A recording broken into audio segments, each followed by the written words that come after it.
Hey, what's up guys? Today we're working on One Too Many by Keith Urban and Pink. Now this has a pretty simple strumming pattern and only the one chord progression for most of the song, but it is a fairly lengthy chord progression, so it will take a little bit of getting used to and memorizing. Once you've done that, you're pretty much set. So our chord progression will sound like this.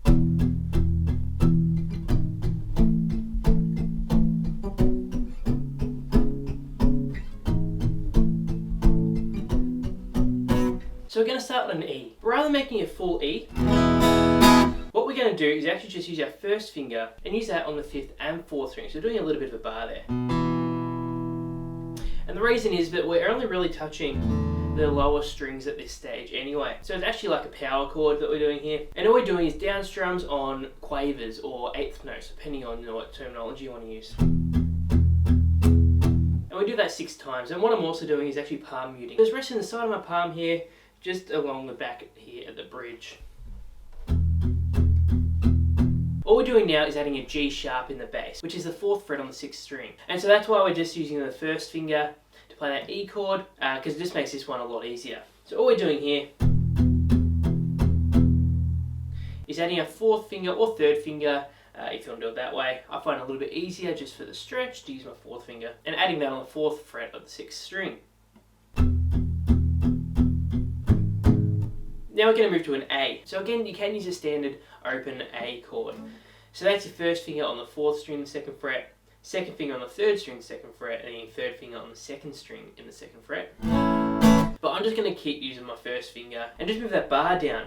So now I'm barring the 4th, 3rd, and 2nd strings from the 1st finger in the 2nd fret. And we're just going to keep that strumming going. This time strumming the 5th, 4th, and 3rd strings. And again doing 6 strums, palm muted, and then moving to a B. So since we've already got that bar there, all we need to do is move that back up so it's covering the 5th string as well. So barring that 2nd fret up to the 5th string.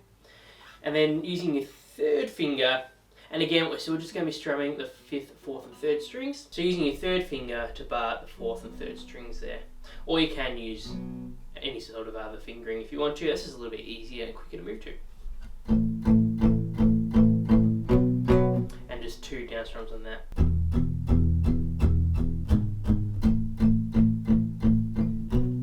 Then we move to a C sharp minor. So for this one we're going to bar the 4th fret now. Add your 3rd finger to the 4th string on the 6th fret. And your 2nd finger on the 2nd string in the 5th fret. 6 strums and then back to that E with the G sharp in the bass. Back to the A for 4 strums, and then to the B for 4 strums. So all together that's an E, E with a G sharp, A, B, C sharp minor 7, E over G sharp, A, to B.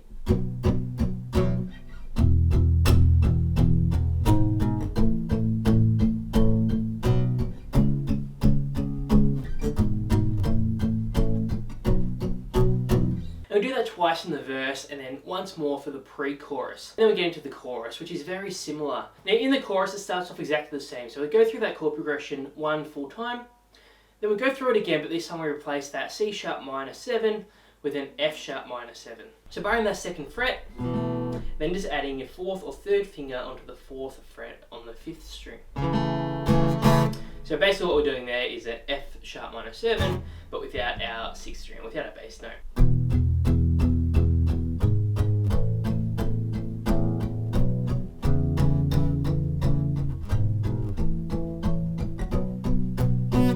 Again, that is the chorus, so make that a little bit bigger. I believe in the original song it is still palm muted on the acoustic guitar, but other instruments sort of come in. So if it's just you on acoustic guitar, maybe open up that strumming a little bit more and maybe quit the palm muting, or maybe play fuller chords with your left hand. So there are 2 chord progressions. So we've got the verse and pre-chorus progression, and then the chorus progression. And so we go the verse to the pre-chorus to the chorus and do that again. So verse, pre-chorus, chorus again, and then we come to a bridge. Now our bridge alternates between 2 chords, and that's a G sharp minor 7 and an F sharp minor 7. So what we're going to do is set that F sharp minor 7 shape, and just move that up 2 frets. So now we're barring the 4th fret, and adding your 3rd or 4th finger onto the 6th fret on the 5th string. And we're just going to do single strums.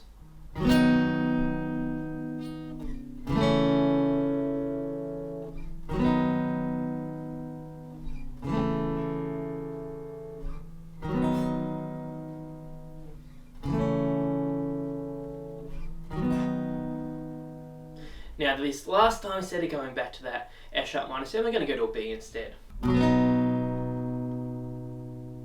Or a B sus4 actually works really well as well. So what we're doing here is playing that B shape and adding our 4th finger onto the 5th fret on the 2nd string. Then we'll go back into the chorus, but this chorus we're actually going to stay on the C sharp minor instead of going to the F sharp minor. At that particular point where that normally happens, and that's because we come into a guitar solo where we have that F sharp minor 7. So that's just through the progression once, using the F sharp minor 7 in place of the C sharp minor 7, and then just ends on that guitar solo. There we go, guys. That's the chord part for One Too Many. Stay tuned. I'm going to get my electric guitar and we're going to go through a couple of the lead parts now. So at the very start of the song, before the chords actually come in, we have this part.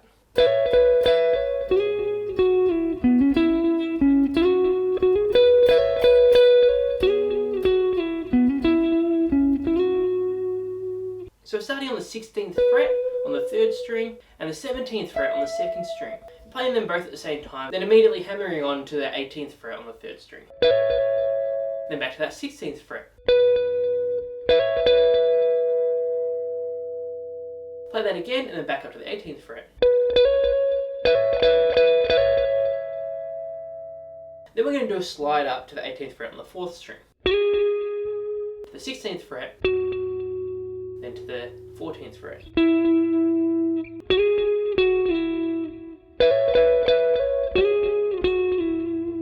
we'll do a hammer on from the 14th to the 16th fret on the 5th string, to the 14th fret on the 4th string.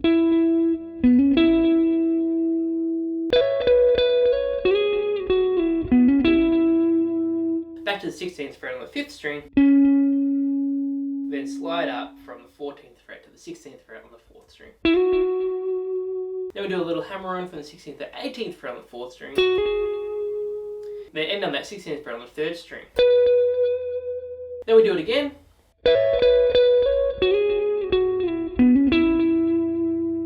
And this time we just go back to that 16th fret on the 5th string, and then slide up to that 16th fret on the 4th string.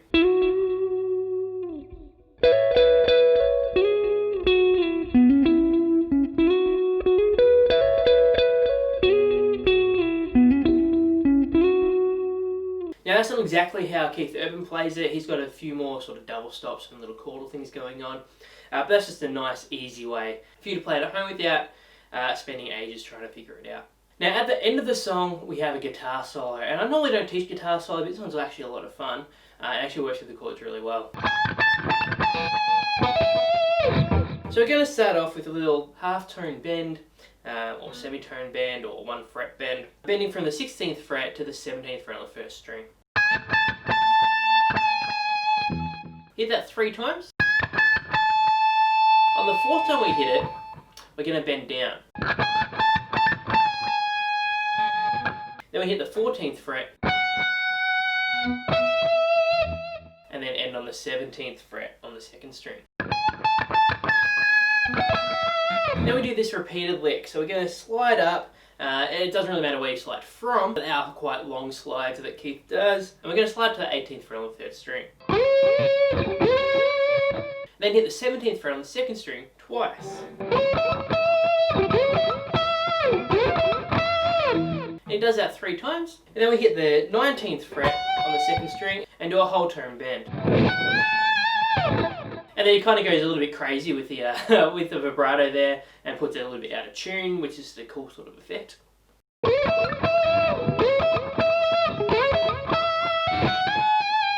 Now we're going to move down to the 12th fret on the 2nd string and the 13th fret on the 3rd string.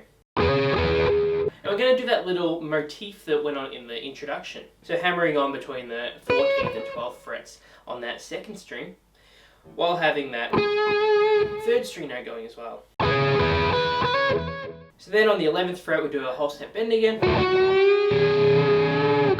hit the 9th fret on the 1st string, hit the 11th fret to the 9th fret, to the 11th fret again on the 3rd string, slide up to the 13th fret, and then we end on that 9th fret.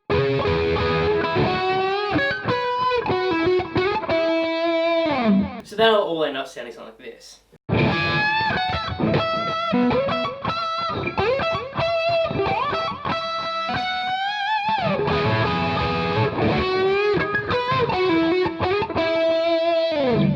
Just a nice short one.